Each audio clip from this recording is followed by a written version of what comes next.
Thomas Soto.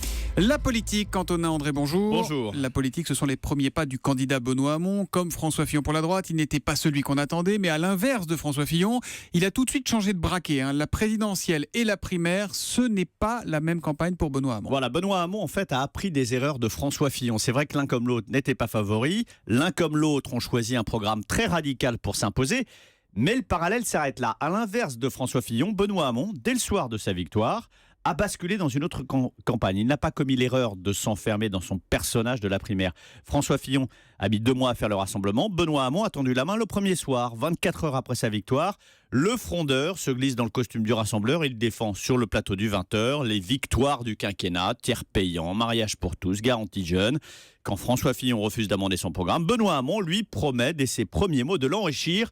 Résultat, pas d'hémorragie de députés socialistes, pas d'exode vers Emmanuel Macron. Et plusieurs sondages le donnent à un niveau qu'aucun candidat socialiste n'avait atteint depuis longtemps, au-delà des 15%, jusqu'à 18% dans le dernier sondage IFOP. Bon, Antonin, puisqu'on est dans une présidentielle complètement folle, complètement imprévisible, est-ce que Benoît Hamon peut sauver la gauche? Est-ce qu'il peut se qualifier pour le second tour? Est-ce qu'il peut même gagner? Alors, vous vous souvenez peut-être de Bernie Sanders, c'était le candidat démocrate américain qui a failli battre Hillary Clinton lors de la primaire.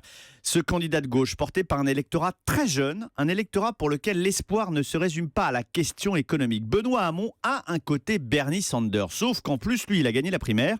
Et pour gagner, il a drainé un électorat de primo-votants, c'est-à-dire des jeunes qui ont eu par exemple 18 ans en 2016, qui ne figuraient pas sur les listes électorales. Ils étaient dans ces meetings, dans les bureaux de vote. Plus de 60% des 18-25 ans qui ont participé à la primaire ont voté Benoît Hamon. Et c'est un levier puissant qui peut lui permettre, oui, de se propulser au second tour. Si cet électorat qui traditionnellement s'abstient massivement aux élections se déplace pour Benoît Hamon, comme ce fut le cas à la primaire, l'effet bonus peut le porter au second tour, au détriment de Jean-Luc Mélenchon, mais aussi d'Emmanuel Macron ou de Marine Le Pen, qui pour le moment est en tête dans cette catégorie-là.